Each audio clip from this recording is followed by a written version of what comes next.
ఏదైతే వీళ్ళు మాట్లాడుతున్నారో, నేను ఉప ముఖ్యమంత్రి గారు ఉత్తమ్ కుమార్ రెడ్డి గారు మిగతా మంత్రుల అనుమతితోటి ఎప్పుడు చెప్తే అప్పుడు చంద్రశేఖరరావు లెటర్ రాస్తే శాసనసభ పిలిచి చర్చ చేద్దాం, వాస్తవాలు అన్నీ మాట్లాడదాం. మాట్లాడినాక ఒకవేళ అసెంబ్లీలో చంద్రశేఖరరావు గారికి ఎందుకు వాళ్ళు చంద్రశేఖరరావు గారు కన్విన్స్ చేసిందంటే 100% చంద్రశేఖరరావు గారికి అప్పచెప్తాం. మొత్తం మూడింటికి 3 అప్పచెప్తాం. రాబోయే 3 ఏళ్ళు అప్పచెప్తాం. ఏం చేస్తాడు శని? వారం రోజులు కాదు, కాళేశ్వరం ప్రాజెక్టు ఎల్ఎన్టీని లేకపోతే మిగతా వాళ్ళని కాంట్రాక్టర్లను తీసేసి హోల్సేల్గా మేజర్ కాంట్రాక్టర్ కింద ఈయనని ఇచ్చేసి ఈయన కింద వాళ్ళందరిని అపాయింట్ చేసి మొత్తం ఆయనకే అప్పచెప్తాం. ఉన్నోళ్ళందరినీ 60C కింద టర్మినేట్ చేస్తావా, లేకుంటే ఆయన కింద వాళ్ళని చేసి ఈయన మొత్తాన్ని హెడ్ ఆఫ్ ద కాంట్రాక్టర్గా చేసి వాళ్ళందరూ ఆయన దగ్గర పనిచేసిన వాళ్ళు వాళ్ళే కదా. ఆయన కావాల్సిన వాళ్ళందరినీ పెట్టుకొని దాన్ని ఎట్లా రిస్టోర్ చేస్తాడో చేయమనుండ్రి. ఇప్పుడు నిజంగానే చంద్రశేఖరరావు గారి వాదనలో బలం ఉంటే, చంద్రశేఖరరావు గారు ఏ తప్పు పాల్పడకపోతే, ప్రమాదవశాత్తు ప్రమాదం జరిగితే చంద్రశేఖరరావు గారు సభ ఎప్పుడు కోరుకుంటే అప్పుడు నేను పర్సనల్గా స్పీకర్ గారిని రిక్వెస్ట్ చేసి సభ పెడతా. వారు కోరుకున్న రోజులు, వారు కోరుకున్న రోజు శాసనసభ సమావేశాలు ఏర్పాటు చేస్తాం, శాసన మండలి సమావేశాలు ఏర్పాటు చేస్తాం. చంద్రశేఖరరావు గారికి ప్రత్యేక అనుమతి ఇస్తాం మండలికి. వారు పోయి అక్కడ ఉండి మండలి ఉండే సభ్యులను కూడా, లేకపోతే జాయింట్ సెషన్ పెడతాం ఒకటేసారి. స్పీకర్ గారిని కౌన్సిల్ చైర్మన్ రిక్వెస్ట్ చేసి ఎమ్మెల్సీలు ఎమ్మెల్యేలను జాయింట్ సెషన్ పెట్టి ఈ ప్రాజెక్టు మీద కూలంకషంగా చర్చ చేద్దాం వన్స్ ఫర్ ఆల్.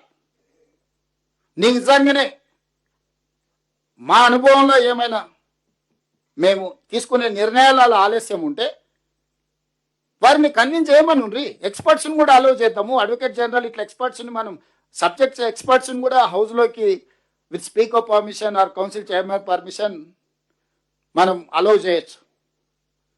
ఎక్స్పర్ట్స్ని, అడ్వకేట్ జనరల్ని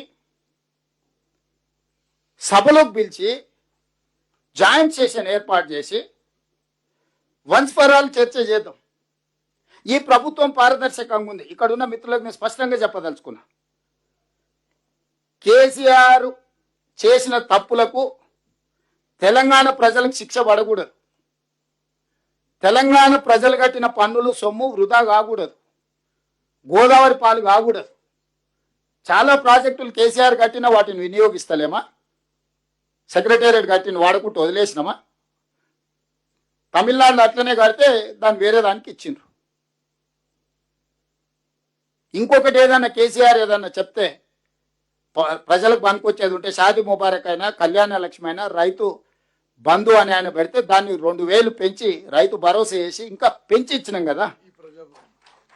ఇది కూడా ఆయన కోసం కట్టుకుంటే మేము ప్రజల కోసం వాడుతూనే ఉన్నాం కదా. దీన్ని ప్రజాభావం చేసి ప్రజలకు అందరికి అవకాశం ఇచ్చినాం కదా. ఎవరైనా రావచ్చు, ఎవరైనా పోవచ్చు, ఎవరైనా చూడవచ్చు. అయితే సీతక్క దగ్గర లేకపోతే బట్టల దగ్గర షాయిది అయిపోవచ్చు. సమయానికి వస్తే భోజనం కూడా పెడతారు వాళ్ళు. ఎవరిని ఈ గేట్లు ఎప్పుడైనా మూసిండ్రా? ఈ డిసెంబర్ 7, 2023 తర్వాత ఎవరైనా వస్తపోతే చూడారు ఎప్పుడైనా గేట్ బంద్ అయిందా? ఆ రోజు గద్దరాన్ని వస్తే గడ బయట గంటల కొద్ది ఎండ కూసబెట్టారు. మనం వచ్చిన తర్వాత ఇది ఎప్పుడైనా మూత పడ్డదా? నిత్యాన్నదానం జరిగినట్టు ఇక్కడ అందరూ వచ్చిపోతూనే ఉన్నారు కదా. చిన్నది పెద్దది ఏదున్నా ప్రజలకు ఏ రకంగా వాడుకుని ఆయన ఉద్దేశం ఏ ఉద్దేశంతో కట్టినా ప్రజలకు ఉపయోగపడేది ఉంటే ఆ ఉద్దేశాన్ని మార్చినాం తప్ప వినియోగాన్ని ఆపలేదే. నిజంగానే ఇయ్యాల మేడిగడ్డ, అన్నారం, సుందిల్లా ప్రజలకు ఉపయోగపడేది ఉంటే రాత్రి మొదలనాడు పోయి కూర్చొని చేపించి వినియోగించే వాళ్ళము. నిజంగా ఏమి చెయ్యలేని నిస్సహాయ పరిస్థితులు ఉన్నాము, అసహనంగా ఉన్నాము. బాధ, కోపం కూడా ఉంది. 1,00,000 కోట్లు పెట్టింది, ఇట్లా అయిపోయింది. నేరగాళ్ళని శిక్షించలేకపోతున్నాం, దీన్ని వినియోగించలేకపోతున్నాం. అధికారం వచ్చి 30 నెలలు అయింది. ప్రజలందరూ వీళ్ళని ఉరిదీయాలని కోరుకుంటే నియమ నిబంధనలు అడ్డం వస్తున్నాయి అని మేము అనుకుంటున్నాము. కమిషన్ ఇచ్చిన report as where it is మన గవర్నమెంట్ ఆఫ్ ఇండియా సిబిఐకి అంతకుముందు కేంద్ర మంత్రి గారు అన్నారు, మాకు అప్పయ్యపురం 48 గంటలలో అందరిని లోపలేస్తామని. ఎన్ని రోజులు అయింది ఇచ్చి? డేట్ కూడా చెప్తా మళ్ళీ. అదెందుకు ఇంకా ఈ కొంచెం ఆపేది. 2025 జూలై 31 జ్యుడిషియల్ కమిషన్ 645 పేజీల నివేదికను రాష్ట్ర ప్రభుత్వానికి సమర్పించింది. 2025 ఆగస్టు 31న అసెంబ్లీలో ఈ నివేదికపై చర్చ జరిగింది. అదే రోజున మేడిగడ్డ అన్నారం సుందిల బ్యారేజ్ల నిర్మాణంలో అవకతవకలు అవినీతి ఆరోపణలై విచారణకు సిబిఐకి అప్పగించాం. 2025 సెప్టెంబర్ 1వ తేదీన ఈ కేసును సిబిఐకి అప్పగిస్తూ జీవో నెంబర్ 104 రాష్ట్ర ప్రభుత్వం జారీ చేసి మొత్తం ఇచ్చింది. సెప్టెంబర్ పోయి మళ్ళీ సెప్టెంబర్ రానికి వస్తుంది. మరి ఆ నుంచి బయలుదేరి నడుచుకుంటూ వస్తురేమో మా బటన్ అని అడిగి మళ్ళీ ఏమన్నా ఇచ్చి సిబిఐ అధికారులకు మరి విమానమో బస్సో కారు పంపన్న మరి నడుచుకుంటూ వస్తే చాలా టైం పట్టేటట్టుంది ఢిల్లీ నుంచి. ఈరోజు ఈ నేపథ్యంలో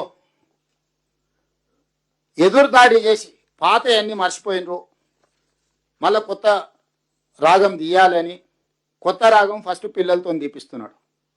ఇది జర వినసొప్పుకుంటే ఆయన దిగుతాడు, లేకపోతే మళ్ళా రాగం మారుస్తాడు దీన్ని ఇట అట అని.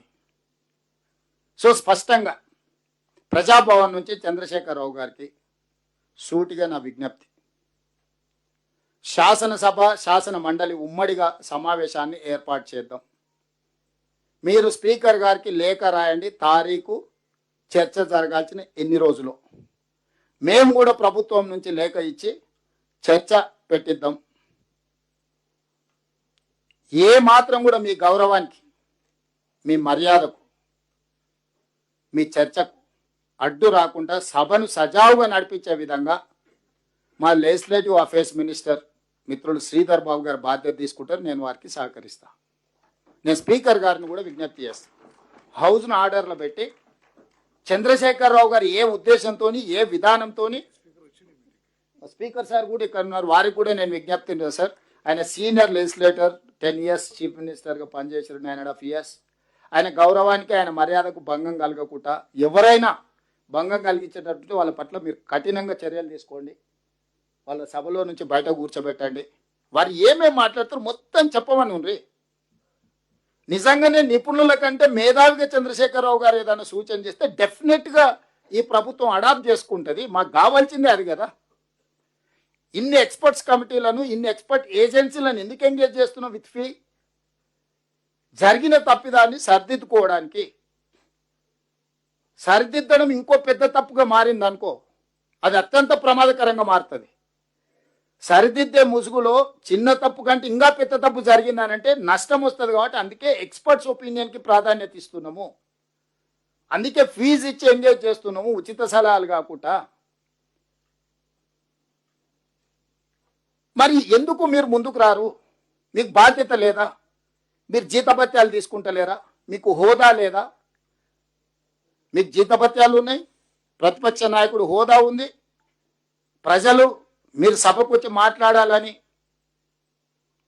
చెప్తున్నారు, మేము విజ్ఞప్తి చేస్తున్నాం. ఇన్ని రకాలుగా చెప్పినా మీరు తప్పించుకుంటున్నారంటే మీరు చేసిన నేరము ఘోరం మీకు తెలుసు, అందుకే మీరు మొహం చాటేస్తున్నారు. దాన్ని కప్పిపుచ్చుకోవడానికి బేషరంగా అబద్ధాలు చెప్పేటోళ్ళని ఊరి మీదకి వదిలి మమ్మల్ని టార్గెట్ చేసి మాట్లాడుతున్నారు.